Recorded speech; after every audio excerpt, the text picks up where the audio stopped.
అందరికీ నమస్కారం.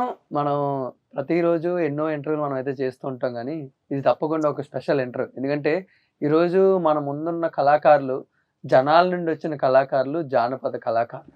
జనాలు వాడే పదాలని జానపదాలుగా మార్చి, ఒక పాటలుగా మనకు అందిస్తూ, ఆనందింపజేస్తూ, మనలందరినీ అలరిస్తూ, అంతరించిపోతున్న ఈ కళలో ఒక కళాకారులుగా వాళ్ళెలా రాణిస్తున్నారు, మనందరం కూడా ఈరోజైతే తప్పకుండా తెలుసుకోవాలి. మరందుకే ఈరోజు మన ముందు జానపద కళాకారులు రాజశేఖర్ గారు అండ్ అలాగే కాటమయ్య అన్నలు అయితే ఉన్నారు. మరి అన్నలతో మాట్లాడి ఇంకా చాలా విషయాలు అయితే మనం తెలుసుకుందాం. అన్న నమస్తే అన్న. నమస్తే. ముందుగా నాకు చాలా సంతోషంగా ఉంది మీతోని ఇలా కూర్చొని ఇలాంటి ఒక సంభాషణ పెట్టడం. తప్పకుండా అంతరించిపోతున్న కళలో ఒక కళాకారులుగా రాణించడం ఎంత కష్టం.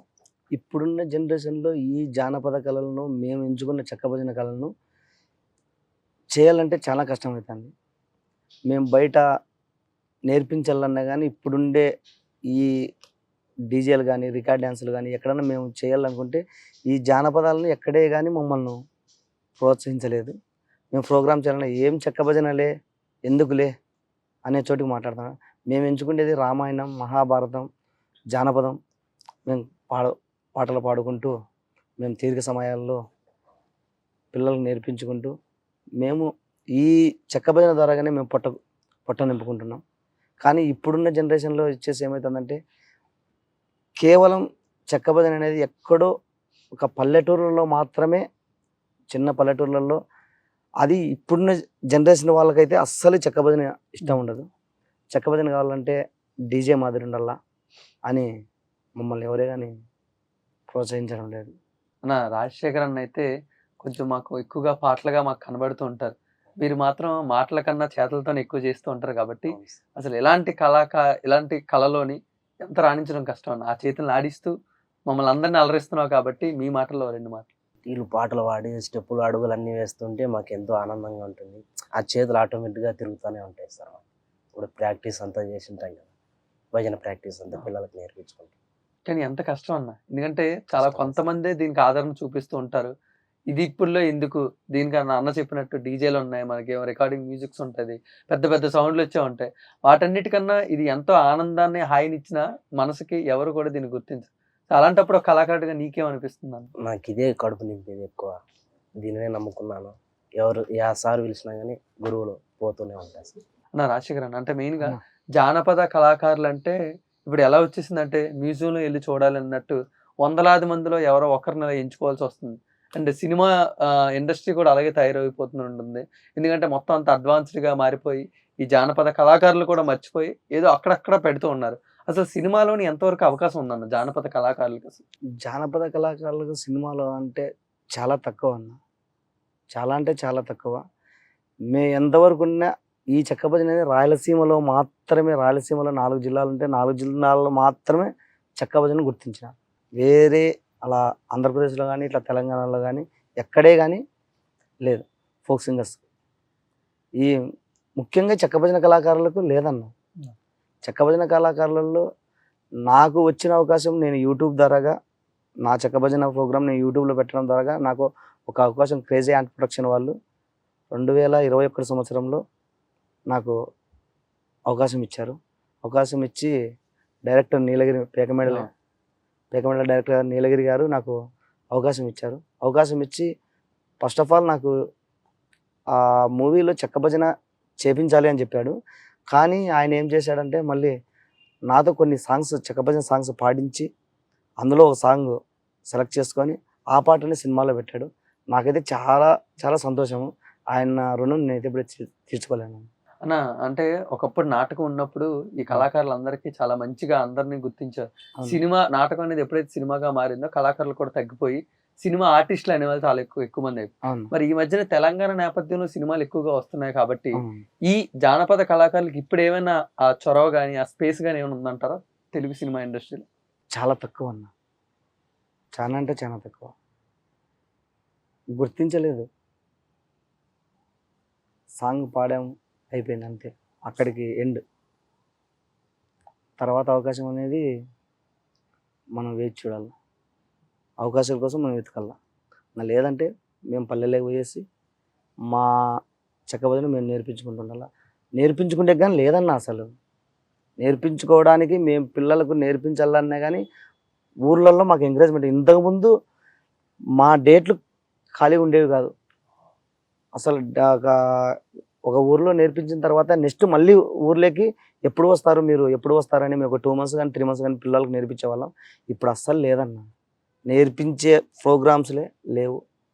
ఇప్పుడు ఎక్కడన్నా బయట ప్రోగ్రామ్ చేయాలంటే పిల్లలు లేరు, నేర్పించుకోవడం అంతా చదువుల మీద పడ్డారు. చదువు ఉండాలా, కళలు ఉండాలా, ఆటలు పాటలు ప్రతి ఒక్కటి ఉండాలి. ఇప్పుడు మేము పోయి అడుగుతాం అన్న మేము నేర్పిస్తాము, మేము చెక్క భజన కానీ ఇట్లా నేర్పిస్తామంటే లేదలేనా మాకొద్దు అని అంటాం. ఖాళీగా ఉన్నాం అన్న. మా చెక్క భజన కళాకారుల్లో చాలామంది ఈ చెక్క భజనకే జీవనాధారంగా పెట్టుకొని ఉన్నారు. దీనివల్ల ఒక గురువుని నమ్ముకొని డప్పు మాస్టర్లు కానీ, క్యాషియో మాస్టర్, డోలు సిస్టమ్ వాళ్ళు ప్రతి ఒక్కరూ వాళ్ళ మీద ఆధారపడి ఉన్నారు. కానీ ఇప్పుడు వాళ్ళు అంత ఏమే కానీ వాళ్ళకి ఆధారమే లేకోకుండా ఖాళీ ఉన్నారు. ఇది లేకోకుంటే తినే కానీ తిండి లేకుండా ఉంది. ఇప్పుడు వచ్చేసి పల్లెల్లో చూద్దామంటే ఎక్కడే కానీ నేర్పించే వాళ్ళు 100 మందిలో 2 నేర్పించే చాలా కష్టం ఉంది. 100 మంది మాస్టర్లలో 2 నేర్పించే గురువు ఉన్నాడంటే వాళ్ళకి చాలా అదృష్టం. ఇప్పుడు అస్సలు లేదన్న, ఎక్కడ నేర్పించుకోవాలన్నా కానీ అసలు చెక్క భజనలే జరగడం లేదు. చెక్క భజన జరగడం లేదు కాబట్టి ఇంకా వేరే పని చేసుకోలేము, దాని మీదే జీవనాధారం. వాళ్ళు నెలకు 10,000 12,000 జీతం ఇస్తుంటే ఆ జీతంతోనే పిల్లల్ని పోషించుకుంటూ ఉండేవాళ్ళు. ఇప్పుడు ఏమీ కానీ లేదు, చాలా అంటే చాలా తక్కువైపోయింది.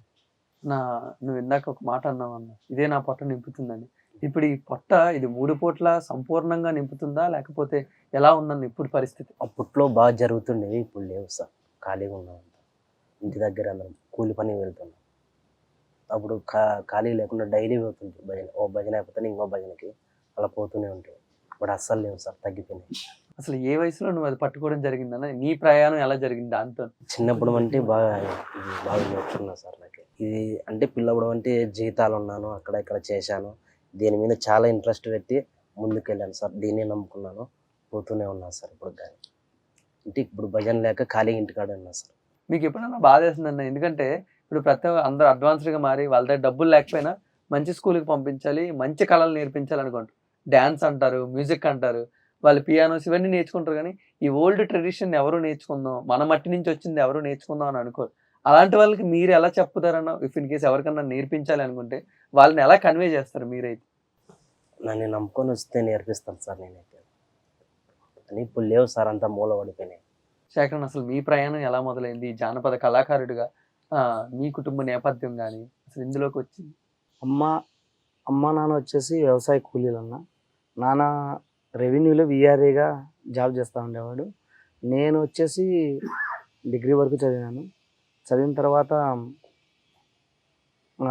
ట్రాన్స్పోర్ట్ వెహికల్ పెట్టుకుని డ్రైవర్గా ఉంటే ఆ వెహికల్ అమ్మిన తర్వాత మా నాన్నగారికి కొద్దిగా హెల్త్ బాగాలేకుంటే మా నాన్నగారి జాబ్లోకి నేను పోయినాను. పోయిన తర్వాత 2012 సంవత్సరంలో మా గ్రామంలో ఈ చెక్క భజన నేర్చుకోవాలా అని ఒక టీం 24 members టీం ఏర్పాటు చేసినారు. ఏర్పాటు చేసిన తర్వాత నన్ను దాంట్లోకి నేనే యాడ్ అయ్యాను. యాడ్ అయిన తర్వాత నేర్చుకున్న తర్వాత మా గురువు గారు దుగ్గుపల్లి వెంకటరమణ గారని మా విలేజ్ పక్కలోనే ఒక 20 kilometers దూరంలో ఉంటారు. ఆయన దగ్గర నేను ఒక 3 months నేర్చుకున్నాను. 3 months నేర్చుకున్న తర్వాత నేను ఇంతకుముందు కాలేజ్ లెవెల్లో కానీ మా ఊర్లో గ్రామాల్లో కానీ నేను ఒక సాంగ్స్ దేవుని భక్తి పాటలు కానీ కాలేజీలో సినిమా పాటలు కానీ పాడుతూ ఉంటే నన్ను చాలామంది మా స్కూల్లో టీచర్స్ కానీ మా గ్రామస్తులు కానీ చాలా ఎంకరేజ్ చేసినారన్న. ఎంకరేజ్ చేసిన తర్వాత నేను నేర్చుకున్నాను. మా గురువు గారు వెంబడి ఎక్కడ ప్రోగ్రామ్స్ జరిగినా కానీ 100 kilometers 60 kilometers ఎక్కడ ప్రోగ్రామ్ జరిగినా మా గురువుగారు నాకు చెప్తా ఉంటే నేను వెళ్ళి అక్కడ పోయిన తర్వాత ఒక్క సాంగ్ ఇస్తే బాగుంటుందని 5 hours 4 hours ఎదురు చూసుకుంటూ ఉండి ఒక సాంగ్ ఇస్తే పాడి నేను మా గురుగారు ఎంత చేతిలో పెడితే అంత తీసుకొని వచ్చి నేర్చుకున్నాను. నేర్చుకున్న తర్వాత 2012లో స్టార్ట్ చేశానన్న. 2012లో స్టార్ట్ చేసి 2014 వరకు అందరి గురువులు వెంబడి నేను పోయి నేర్చుకున్నాను. 2014లో నా డప్పు మాస్టర్ లక్ష్మీనారాయణ కీర్తిశేషులన్న, ఆయన చనిపోయినాడు. నా గురువుతో పాటు నా గురువు ఎంతో, నా గురువు కంటే ఎక్కువ ఆయన ఉన్నాడు. నన్ను ముందుకుండి నువ్వు ఎక్కడన్నా కానీ నేర్పించు, నేను నీకు తోడుండా అని నన్ను వెనుకుండి నడిపించి మా గ్రామంలోనే ఫస్ట్ నేను ఒక టీం ఏర్పాటు చేసి ఒక 26 మెంబర్స్కి నేర్పించడం జరిగిందన్న. నేర్పించినాక ప్రతి ఒక్క చోటికి ఆయన నాకు తోడుండి వచ్చి ప్రతి ఒక్క చోట నువ్వు ఎక్కడ స్టార్ట్ చేసినా నేను ఉంటాను నీకు. ప్రోగ్రామ్స్ కానీ ఏమి కానీ, నేను ఒక పాట ప్రోగ్రాంలో పాడాలంటే ఆయన చెవులో చెప్తేనే నేను పాడతా. కానీ ఆయన వచ్చేసి 2022లో చనిపోయినాడు అన్న, యాక్సిడెంట్ అయ్యి. నేను సినిమా సాంగ్ పాడిన తర్వాత పాడాము, ఇంకా రిలీజ్ కాగానే ఆయన చనిపోయినాడు. నన్ను ముందుండి నడిపించినాడు. ఇప్పుడు ఆయన లేడు. ఆయన లేని లోటు డప్పు కాటమయ్య అని ఆయన శిష్యుడే. ఆయన వీడియోస్ అన్ని చూసుకుంటూ నేర్చుకున్నాడు. ఆయన ఇంట్లో చూసుకుంటూ నేను ప్రోగ్రామ్ చేస్తున్నాను. మీ గురువుగారితో మీకున్న అనుబంధాన్ని అసలు మాటల్లో చెప్పలేండి. ఆ. కానీ అసలు కాటమయ్య అన్న ఇప్పుడు దాన్ని ఎలా తీర్చగలిగారు? ఎందుకంటే ఒక డప్పు మాస్టర్ ఇప్పుడు ఆయన మీ పక్కన ఉన్నారు కాబట్టి ఈయనతో ప్రయాణం ఇప్పుడు ఎలా ఉంటుంది? ఈయనతో ప్రయాణం అంటే ఈ మధ్య 1 year అవుతుంది అన్న. ఇతనితో చేయబట్టి 1 year అవుతుంది. ఆయన అంటే నాకు ఎప్పటి నుంచి ఆయన తోడుండి నన్ను ముందుండి నడిపించినాడు అనమాట. నన్ను చాలా ముందు నేను ఏ పాట పాడాలన్నా ఆ పాట ఎంచుకుంటాడు. ఆయన ప్రోగ్రామ్ అయిపోయిన తర్వాత నా గురించి బయట వాళ్ళతో చెప్పుకొని సంతోషపడినాడు. కానీ నువ్వు ఇట్లా ఉన్నావు అని ఎప్పుడు చెప్పండి లేదు. నా గురువు, మళ్ళీ నాకు విద్య నేర్పిన గురువు దుగ్గుపల్లి వెంకటరమణ గారు కానీ ఒక గురువు మాదిరి కానీ ఫ్రెండ్ మాదిరి ఉంటాడు. ఇప్పటికి కానీ ఒక ఫ్రెండ్ ఎలా ఉంటాడో భుజం మీద చేసుకొని మాట్లాడతాం. కానీ వేరే ఏం లేదు. అంత బాగుంటాడు. నాకు 10th class వరకు, నేను 6th నుండి 10th class వరకు శ్రీకాకుళం ఆయన మాకు కడప జిల్లా పార్నపల్లిలో నేను 6th to 10th టైప్ చేసినాను. అక్కడ రవికుమార్ అని పీఈటీ మాస్టర్ ఉన్నాడు. ఆయన నాకు సాంగ్స్ పాడే దాంట్లో మంచి ఎంకరేజ్. ఆయన ఒక ఫస్ట్ పాట పాడాడు, రాశాడు. ఆయన పాడిన పాటే నేను అదే స్కూల్లోనే నేను 5th classలో నేను నేర్చుకొని ఆర్డిటి కల్చరల్, అనంతపురం జిల్లాలో ఆర్డిటి కల్చరల్ ప్రోగ్రామ్స్ పెట్టారన్న. ఆర్డిటిలో టీచర్గా శేషం నాయుడు అనే ఆయన అన్నున్నాడు. ఆయన దగ్గర పోయి పాట రాపించుకొని వచ్చాడు. ఆ పాట నేను పాడా. మళ్ళీ 6th classలో పాటల పోటీ పెట్టినప్పుడు ఆయన ముందర ఆ పాట పాడింటే ఆయన షాక్ అయిపోయి పక్కకి వెళ్ళిపోయాడు మా పీఈటీ మాస్టర్. ఇప్పటికే అది చాలా నాకు ఫస్ట్ పాట అన్నది. డప్పు మాస్టరు రాజశేఖర్ అంటే ముగ్గురు త్రిమూర్తులు ఉన్నట్లు ఒకరు వినారు అన్న. ఇప్పుడున్న చాలా మందికి మీరు చెప్పినట్టు చెక్క భజన అన్న, జానపద కళాకారులు ఆ కళ గురించి చాలా తెలియదు. కానీ మీరు చెక్క భజనలో చాలా ఎక్స్పీరియన్స్ ఉంది కాబట్టి అసలు అది ఎలా ఉంటుంది, ఎలా ప్లే చేయాలి, మా ఆడియన్స్ కోసం ఏదన్నా ఇన్ కేస్ దాని మీద తెచ్చి ఉంటే. చెక్క భజన అంటే చెక్కలన్న. ఈ చెక్కలు, ఆ డప్పు, ఇవే మాకు జీవనాధారం. ఇవే అన్నం పెట్టేదన్న. మేము వచ్చేసి నేను మాస్టర్ అయిన తర్వాత 2 నెలలు కానీ 3 నెలలు కానీ పిల్లలకు నేర్పిస్తామన్నా. నేర్పించిన తర్వాత గ్రామంలో అందరూ కలిసికట్టుగా ఉండి సాయంత్రం తీరిక సమయాలలో అంతా పనికి పోయి వస్తారన్న. పనికి పోయి వచ్చిన తర్వాత 7 నుంచి 8:30 వరకు ఈ చెక్క భజన పిల్లలకు మేము నేర్పిస్తాం. పిల్లలు పెద్దలు అంతా నేర్చుకుంటారన్న. నేర్చుకున్న తర్వాత 2 నెలలు కానీ 3 నెలలు కానీ నేర్చుకున్న తర్వాత ఒక గజ్జల పూజ అనేది ఒక ప్రోగ్రాం పెడతామన్న. ఒక పండగ మాదిరి సెలబ్రేషన్ చేస్తాం. సీతమ్మ వారు పర్ణశాల కట్టినట్టు మేమంతా చుట్టూ పర్ణశాల కట్టి ఒక్క పొద్దుతో పిల్లలకు పొద్దున ఒక్క పొద్దుతో ఉండి పిల్లలకు గజ్జ కట్టి 10-11 వరకు ఆడిస్తామన్న. ఆడించిన తర్వాత నైట్ 8కి స్టార్ట్ చేస్తే మార్నింగ్ పొద్దు పుట్టేటప్పుడు వరకు ప్రోగ్రామ్ చేస్తూనే ఉంటాం. పిల్లలు ఇంటికి పోరు, అక్కడే ఉంటారు.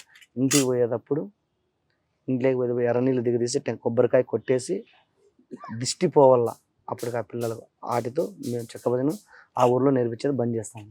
నెక్స్ట్ మేము వేరే ఊర్లో నేర్పించుకునేది మళ్ళీ పోతాం. అసలు ఇప్పుడు ఇది ఎలా ప్లే చేస్తారన్న? అసలు అదేమైనా మా గురించి చూపిస్తే. ఒక చిన్న పాటతో తప్పకుండా అన్న. ఎదురుగా కృష్ణుడు ఉన్నాడు, ఆ కృష్ణుడి మీదే కదా.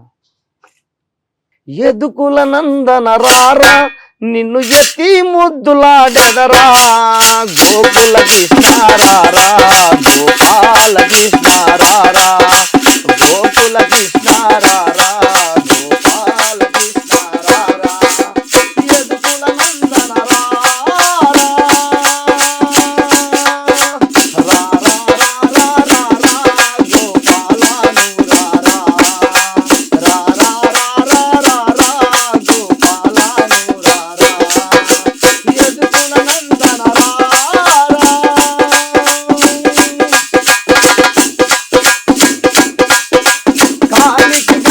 కట్టి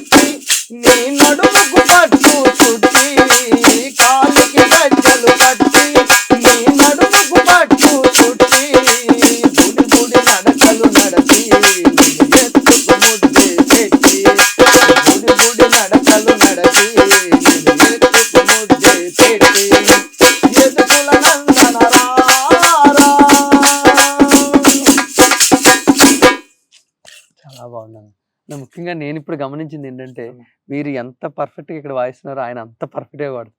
దీని దీని వెనకాల ఏదన్నా ఉంటుందన్న మీ ఇద్దరు కూర్చొని ఈ విధంగా వాయించుదాం, ఈ విధంగా ఈ పాటకి ఎలా పాడి లేదన్న, పిల్లలు ఆడేటప్పుడు కానీ మేము ఎంత ఫాస్ట్ ఇది కొడితే అక్కడ డప్పు అదే ఫాస్ట్ అయిపోతుంది, అవును. అదే ఫాస్ట్ మీద పిల్లలు ఆడతారండి. అవును. ఇది స్లో అయితే అక్కడ స్లో అవుతుంది, పిల్లలు స్లో అవుతారు. బయట చూసే వాళ్ళకు మంచి ఊపు రావాలంటే అవును. ఇది ఫాస్ట్ పడాలి. అవును. ఇది ఫాస్ట్ పడిన తర్వాత మనం ఎంత కానీ ఈ డప్పును పిల్లలను ఫాస్ట్ ఆడమంటే ఆడాలన్నా, మనం కొట్టే దాంట్లో ఫాస్ట్ ఆడినామంటే వాళ్ళు ఫాస్ట్ ఆడాలి. ఇప్పుడు చూద్దామన్నా ఒకసారి ఫాస్ట్ పడతాను. ఓకే.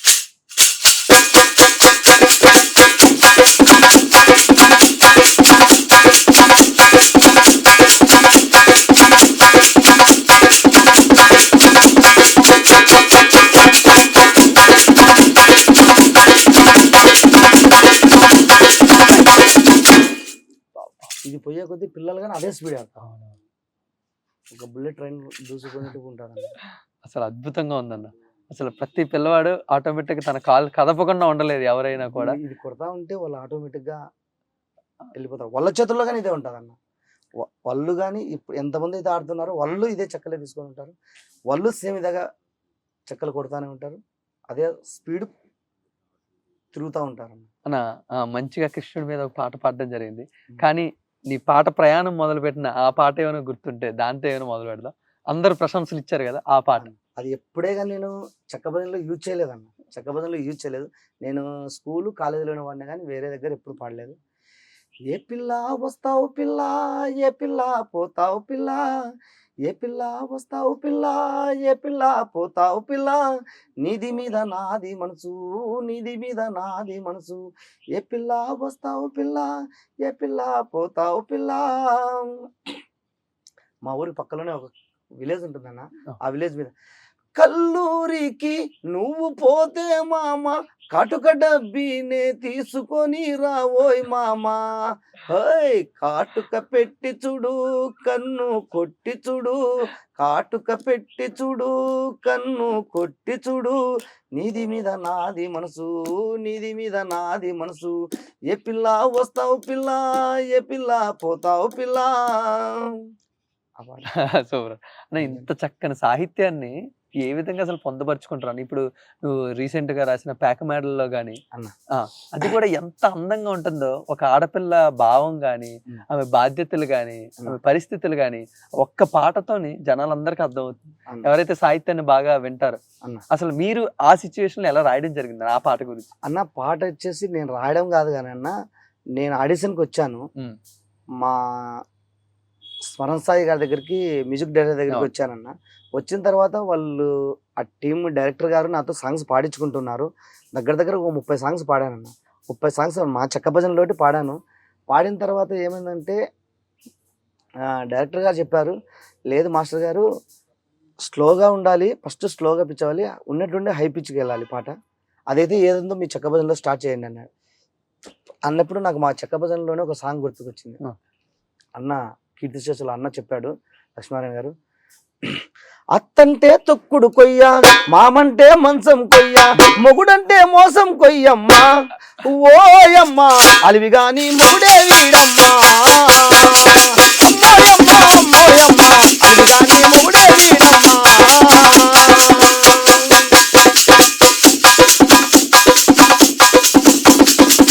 ఎర్రంగా ఉన్నాడాని ఎరికోరి చేసుకుంటే, ఆస్తంతో వస్తాదని ఆశపడి చేసుకుంటే, చేసుకున్న పరమే ముందమ్మా, ఓయమ్మా అల్లిగాని మొగుడే వీడమ్మా, అమ్మమ్మమ్మమ్మమ్మమ్మమ్మో అల్లిగాని మొగుడే వీడమ్మా.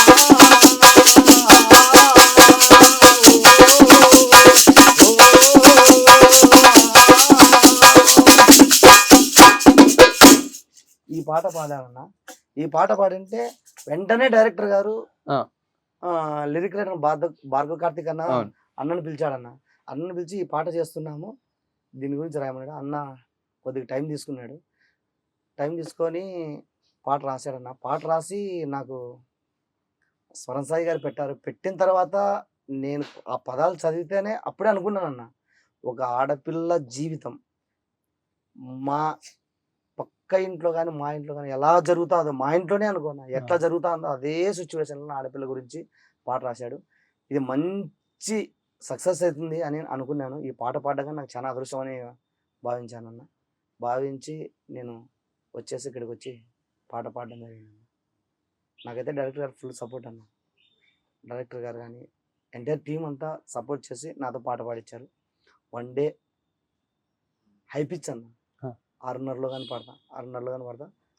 మార్నింగ్ 9:30 నుంచి ఈవినింగ్ 4 వరకు నిలబడుకొని పాడుతూనే ఉన్నా. మళ్ళీ మరుసటి రోజు ఎలాగండి మీరు పాడతారా పాడలేరని, నా 5:30కి కానీ రండి వచ్చేసి పాడతాను. మా టీం కానీ మా క్యాషియో మాస్టర్, డప్ మాస్టర్, డోల్ మాస్టర్, మా ఫ్రెండ్ చాలా సపోర్ట్గా ఉండి నాకు పాటలో మంచి ప్రోత్సహించారని.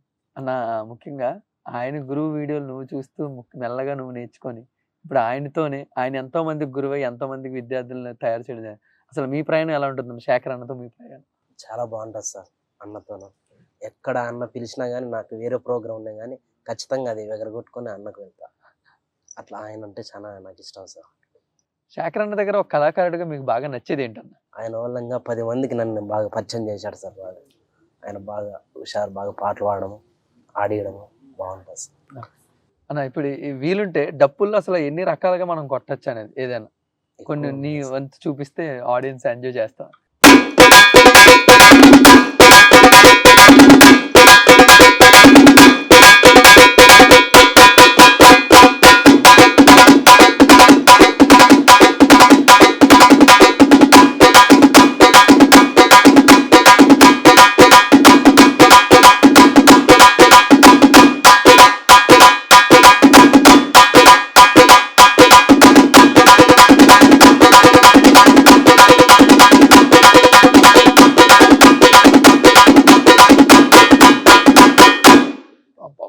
అద్భుతం అన్న, అద్భుతం.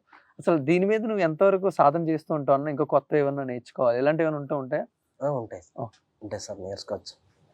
ఆయన పాటలు వాడేదాన్ని బట్టి కొత్త అని నేర్చుకుంటాను అన్న. ఇప్పుడు మీ ప్రయాణం ఎలా ఉందన్న? ఎందుకంటే ఆల్రెడీ ప్యాక్ మేడల్లో మంచి పాట రాసి దీన్ని కొంచెం జనాలు తెలిసేలా చేశారు ఈ చెక్క భజన్ని ఒక పాట ద్వారా.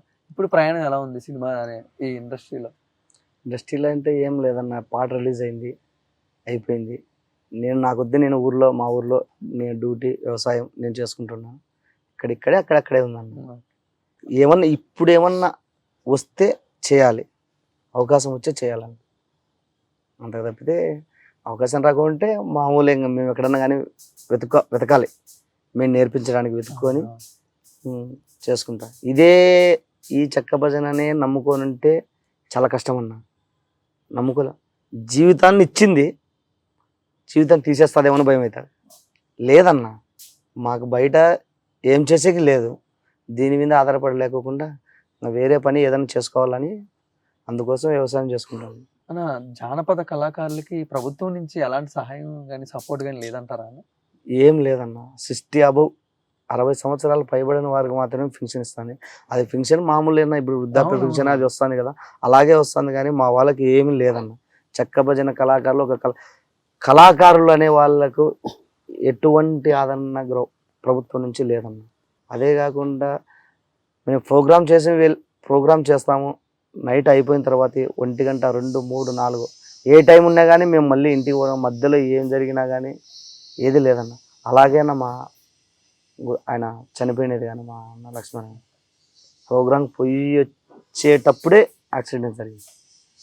ప్రాణాలు గుప్పెట్లో పెట్టుకొని పోవాలా, నైట్ ఎప్పుడు ఏం జరుగుతుందో తెలియదు, పోవాలా రావాలా. మేము ప్రోగ్రామ్ చేసుకునేది కాక పిల్లల్ని జాగ్రత్తగా తీసుకురావాలి. ఫస్ట్ ఆఫ్ ఆల్ పిల్లలు సేఫ్ ఉంటేనే మేము సేఫ్ అన్నాం. అలా కళాకారులుగా మీరైతే మనసు చంపుకొని డబ్బు రాకపోయినా ఈ కళను వదలలేక ఇందులో ఉండొచ్చు, కానీ కుటుంబం ఎలా వింటారన్న? సొంత కుటుంబమే కొన్నిసార్లు డబ్బులు సరిపోక మిగతా కుటుంబాలు చూడండి వాళ్ళు ఎలా ఉన్నారు, మనం ఈ కళను నమ్ముకొని ఇలా ఉన్నాం కదా, అలాంటి వాళ్ళకి మీరు ఎలా సమాధానం చెప్తారన్న వీటికి? నేనంటే అన్న చెక్క భజననే నమ్ముకోకుండా మా నాన్నగారు విఆర్ఏగా చేస్తానన్న.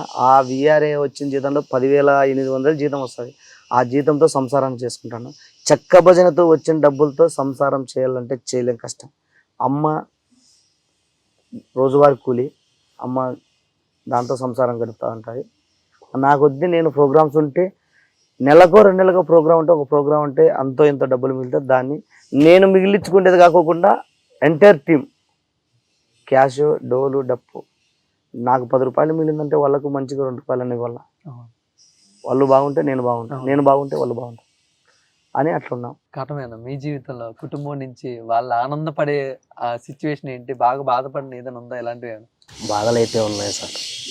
ఈ ముసలోని మాదిరి డప్పు కొట్టే పోతావు, ఎందుకు పోతావు, పనికి వెళ్ళు, ఎక్కడ చూసుకో అని తిడతారు.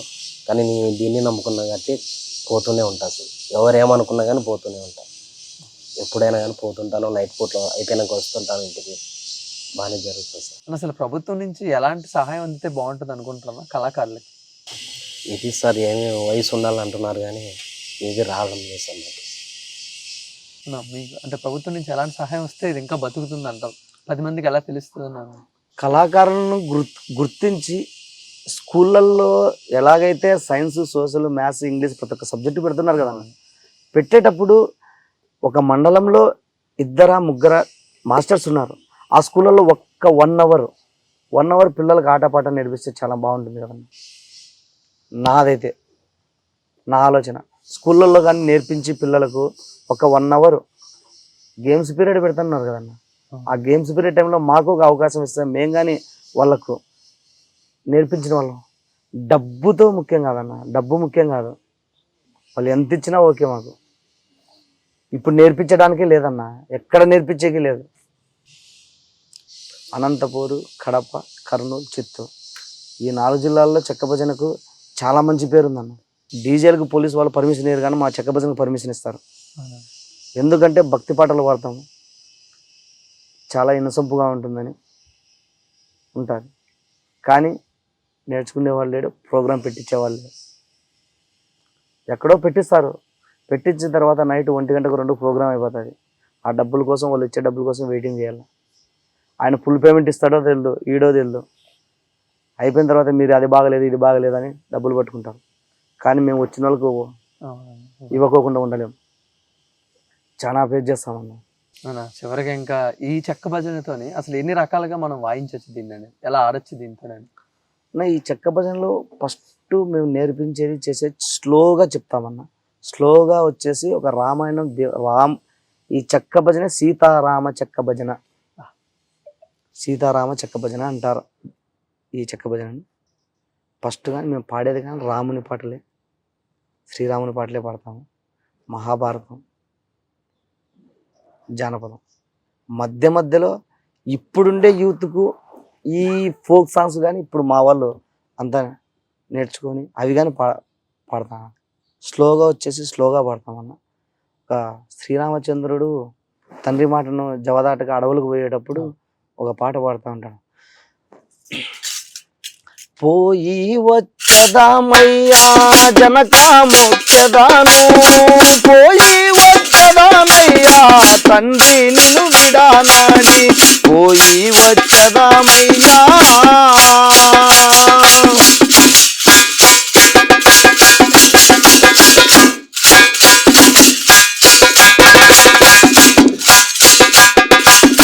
వందనమయ్యా ఓ గురువర్యా, వందనమయ్యా ఓ గురువర్యా, వందనమయ్యా నీ పాదాల వినములకు పోయి వచ్చదామయ్యా.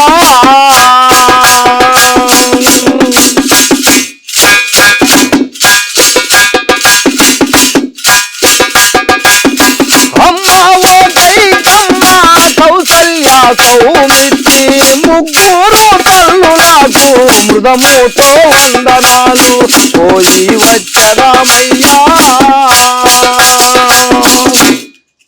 ఇలా స్టార్ట్ చేస్తామన్నా. శ్రీరామచంద్రుడు అడవులు పోయేటప్పుడు తండ్రికి, గురువుకు, తల్లికి, అక్కడ ఉన్న స్నేహితులకు చెప్పుకుంటూ పోతుంటాడు. అదేవిధంగా లవకుశలు, సీతమ్మ తల్లి అడవులలో లవకుశలను జన్మనిచ్చినప్పుడు వారు ఏడుస్తూ ఉంటే తత్వగీతం పాడతారన్న. ఆ పాట కానీ ఆ సీతమ్మ తల్లి ఆ లవకుశలతో ఏ విధంగా అంటారంటే, అన్నాయేడావకురా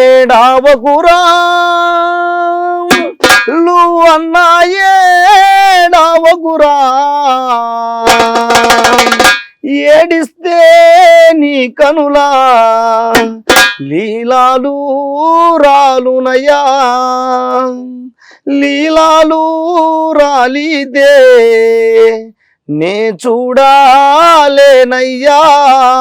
అన్నాయేడావకురా నువ్వు అన్నాయేడావకురా ఏడిస్తే నీకనులా నీలాలు రాలునయ్యా ఏడిస్తే నీకనులా నీలాలు రాలునయ్యా జో జో లాలి అలాలి జో లాలి జో జో లాలి అలాలి జో లాలి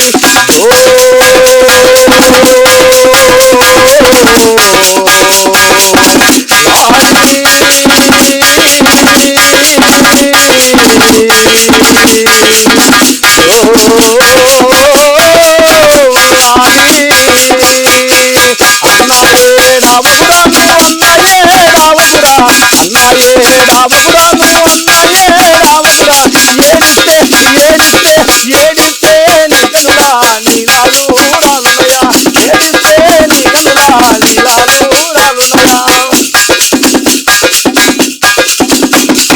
ఉండేదే కారడవినే పండేదే చిగటడవి ఉండేదే కారడవినే పండేదే చిగటడవి జోలాలు పాడుటకు దాదులు లేరయ్యా జోలాలు పాడుటకు దాదులు లేరయ్యా జో జో లాలి అలాలి జో లాలి జో జో లాలి అలాలి జో లాలి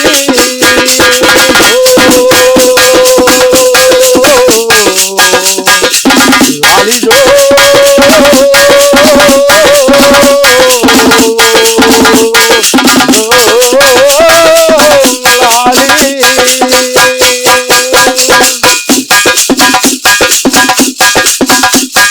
నెత్తిన కిరీటం నెలవంక నామమురా నెత్తేనే ఆ కిరీటం నెలవంక నామమురా ఉన్నమి నాటి చంద్రుడా నువ్వు నా తండ్రి ఎడవకయా ఉన్నమి నాటి చంద్రుడా నా తండ్రి ఎడవకయా ఓ జో లాలి అలాలి జో లాలి ఓ జో లాలి అలాలి జో లాలి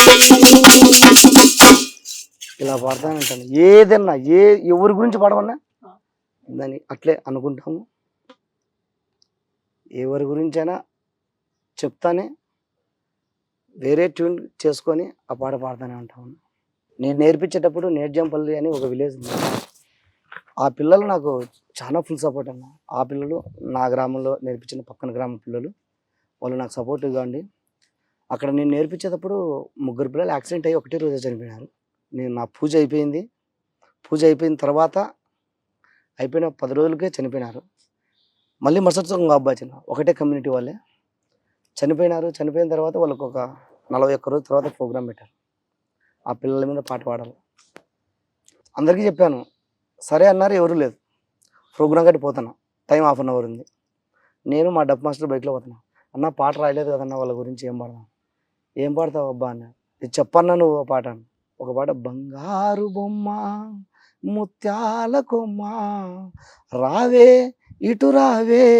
అందాల బామ ఆ పాట జానపదంలో అమ్మాయి గురించి పాడతాం ఆ పాటను ఆ పిల్లల గురించి బంగారు లోకేశు ముత్యాల చంద్ర రావా ఆనందు చిన్నారి శివకృష్ణ అన్న ఎన్టీఆర్ టీం చుట్టూ ఎంతమంది అయితే ఉన్నారు అంతమంది కళ్ళల్లో నీళ్ళు ఆ పాట పాడంటే నాకు తెలియకోకుండా నా ఒంటి మీద డబ్బులు ఎంత ఉన్నాయి అంత గరిపించేశారు ఆ పిల్లలకు నేను రాయలే వస్తానన్న నా పాట అట్లే 3 చరణాలు పాడుతూనే ఉన్నా అది ఎమోషనల్ అయిపోతా ఉన్నా నేను ఇంతలా ఉన్నా ఇంత ఉన్నా కదా బయట చూస్తే నేను ఏం పని చేయను ఈ చెక్కలు పట్టుకొని ఆ ఫీల్డ్లోకి దిగానంటే దుమ్ము లేచిపోలా నిజమన్నా అది పట్టుకుంటే వచ్చేస్తుంది ఊపు అది పిల్లలు నా చివరికి ఇంకా ముగించే ముందు మంచి నీ మనసుకు బాగా నచ్చిన పాటలు జనాలకి మంచిగా మెప్పించే మంచి పాటలు ఒక 2-3 వినేసి దీన్ని ముగిద్దామని అందులో పేకమేడల పాట కూడా తప్పకుండా ఉండాలని మనసులో కోరుకుంటున్నాను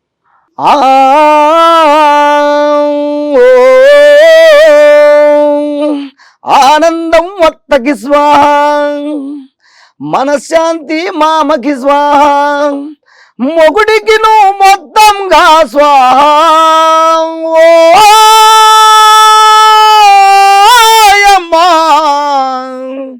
ఆడదాని జన్మంతా స్వాహ అమ్మమ్మ అమ్మమ్మ అమ్మమ్మ అమ్మమ్మ ఆడదాని జన్మంతా స్వాహ ఆ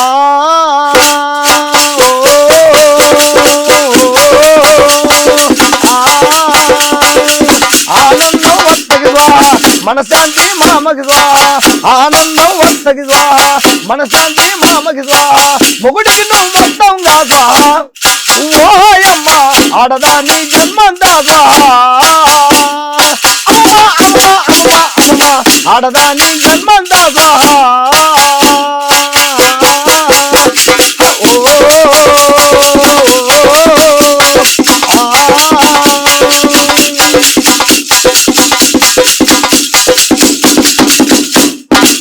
చదువంటే చాలే అంటారు ఉద్యోగం అంటారు చదువంటే చాలే అంటారు ఉద్యోగం అంటారు సొంతంగా బతికే వీళ్ళే ప్రాంతంలాగే వేసుకుంటారు పెళ్ళంటే లక్షలు వస్తారే ఊరంతా అలివిగాని అప్పులు చేస్తారే అమ్మ అమ్మ అమ్మ అమ్మ అరువు తీరగా ఉరిపోజేస్తారే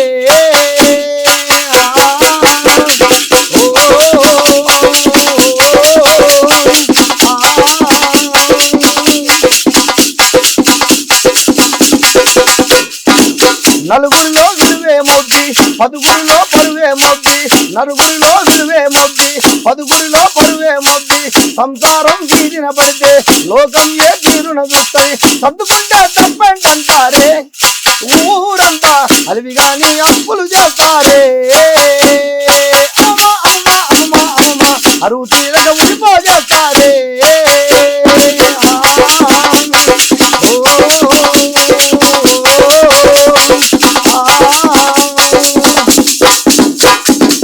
ఈ పాటల్లో నాకు నచ్చినది ఏంటంటే చదువు అంటే చాలే అంటారు అది కరెక్టే కదన్నా ఇప్పుడు నేనే ఉండా నా చెల్లెలు కానీ సేమ్ పరిస్థితి అదే చదువు ఇంటర్మీడియట్ అని బంద్ చేసాం పెళ్ళిళ్ళు చేసాం ఆడపిల్ల అంటే ఎందుకు లేని ఒక చిన్న చూపుతో ఉన్నాం కానీ ఇప్పుడు ఈ పాట పాడి ఇది చేసిన తర్వాత నాకు 2 ఆడపిల్లలు అన్న కానీ ఏదో విధమైన ఒక ఫీలింగ్ అయితే ఉంది లాస్ట్లో రికార్డింగ్కి వచ్చాడు లిరిక్ రైటర్ వచ్చి మాస్టర్ గారు ఇది అనాలని అన్నాడు యుగాలుగా జరిగే ఈ వింత నాటకాన నీ రాత రాసే హక్కు మగాడిదే అయితే నిన్ను ఆదరించే దిక్కే లేదమ్మా ఓ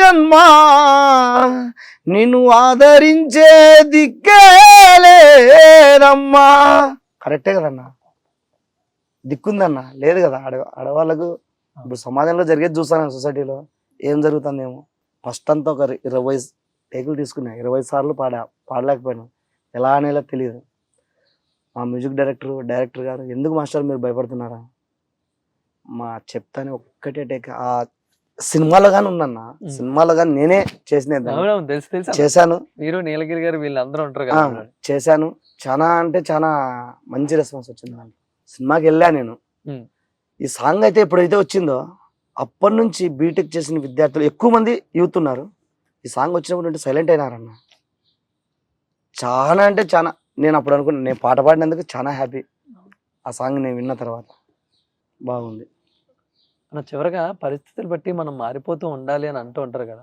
ఒక కళాకారుడిగా మనం కూడా కొంచెం మారి ఇప్పుడు సొసైటీలో ఏం జరుగుతుందో సమాజంలో ఏం జరుగుతుందో దాన్ని బట్టి మనం కూడా చేయాలి అని మీరు ఎప్పుడు ఆలోచించారన్న అంటే ఇప్పుడు అందరూ కూడా సోషల్ మీడియాలో వెళ్ళి మా టాలెంట్ బయటకు చూపించి వాళ్ళ అవకాశాలు తెచ్చుకుంటున్నారు కదా అలా కళాకారులు ఎందుకు మనం కూడా ఆలోచిస్తే మంచిది కదా అని ఊర్లోనే ఉండిపోకుండా ఎక్కడి వరకు రావచ్చు కదా అని ఊర్లోంచి వచ్చేంత ధైర్యము లేదు స్తోమత లేదు ఎక్కడున్నా అక్కడే ఉండాలి ధైర్యం చేసి నేను వచ్చానన్న బయటికి నాతో పాటు రావాలి అంటే ఇక్కడ వచ్చిన తర్వాత కానీ ఇక్కడ సపోర్ట్ చేసే వాళ్ళు ఉండాలి కదన్న నేను అందుకు నేను చేయాలంటే లేదు కదా నాకు అవకాశం వచ్చిందంటే నేను ఒక సినిమా అవకాశం వచ్చిందంటే యూట్యూబ్లో ఒక వీడియో అప్లోడ్ చేశాను అబ్బాయి నా శిష్యుడు కిషోర్ అని ఆ అబ్బాయి అప్లోడ్ చేశారు ఆ వీడియోని చూసి నాకు ఈ అవకాశం వచ్చింది ప్రతి ఒక్కరికి అట్లా ఉండదు కదన్న ఇక్కడ అంత దూరం నుంచి వదిలిపెట్టి సిటీకి రావాలంటే సిటీలో కానీ సపోర్ట్ చేసే వాళ్ళు ఉండాలి సపోర్ట్ చేసే వాళ్ళు లేకపోతే తినడానికి తిండి కానీ ఉండదన్న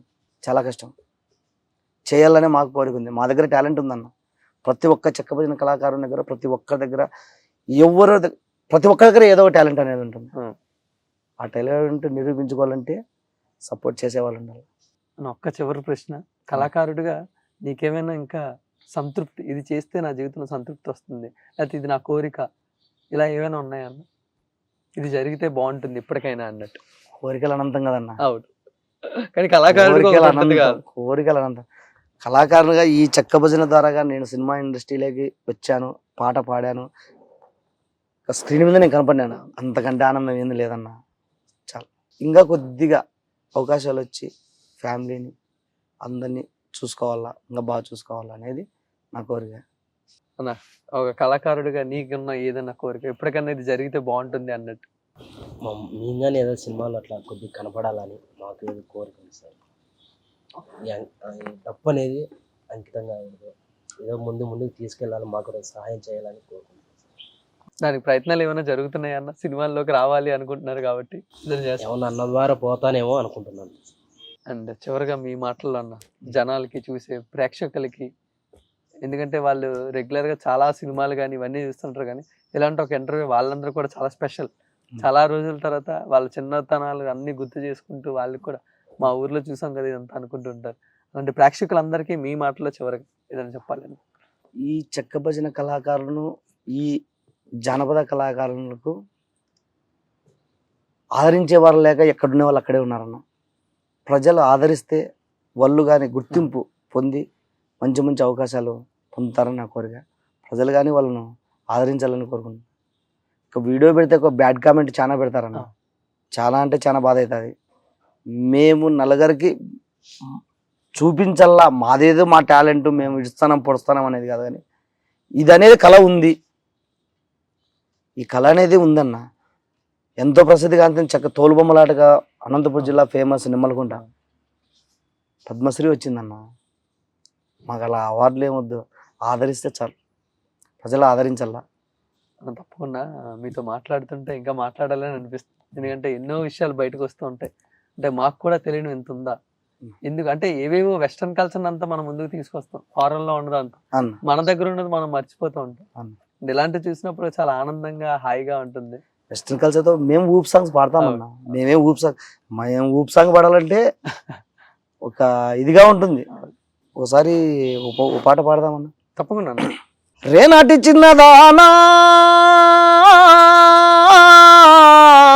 రేనాటి చిన్నదానా, ఓలన్నా రేగు బండుగాయదానా, నీ రేగు బండుగాయ మీద ఓలిని మనతో నడుము తులకున్నా. దువ్వాడా దువ్వాడా దువ్వాడ నేనాడలో ఒంగడాడ నీకు నాకు తేడాదురా. నీ ఒకలవారి మాటలకు ఒళ్ళు మండుతున్నది పోత వదగాడా, నీ ఒకలవారి మాటలకు ఒళ్ళు మండుతున్నది పోత వదగాడా. లవ్ ఫెయిల్యూర్ సాంగ్స్ కానీ పాడతామన్నా. ఎందుకు పాడమన్నా? లవ్ ఫెయిల్యూర్ సాంగ్స్ కానీ పాడతాం, ఏదైనా పాడతాం. కన్నీరు ఏరై పారేనే నా కళ్ళు, నీ కోసం దిక్కులు చూసెనే. ప్రేమంటే తెలియని గుండెకు ప్రేమను తెలిపావు, నన్ను ఒంటరి చేశావు. కన్నీరు ఏరై పారేనే నా కళ్ళు, నీ కోసం దిక్కులు చూసెనే. నా కళ్ళు నీ కోసం దిక్కులు చూసెనే.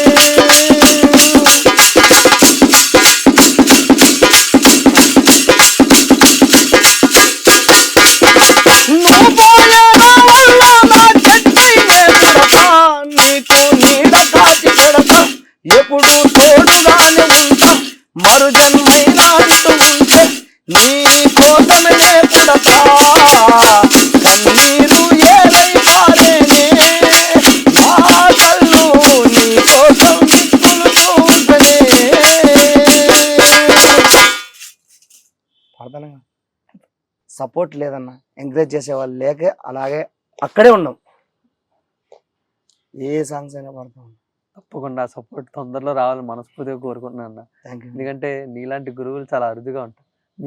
మీకు దొరికిన గురువు వెంకటరమణ గారు ఎంత చక్కని విద్యార్థిని మాకు అందజేశారో, మీరు అలాంటి విద్యార్థులను చాలా మందిని అందజేశారు. ఈ కళ అలా బతుకుతూ ఇంకా 10 మందికి కడుపు నిండా అన్నం పెట్టాలని మనస్ఫూర్తిగా కోరుకుంటున్నాను అన్న. అవును. అండ్ నిజంగా ఇది నాకు చాలా మనసుకి చాలా దగ్గరైన ఇంటర్వ్యూ. Thank you so much thank అన్న. You thank you thank you so much. Thank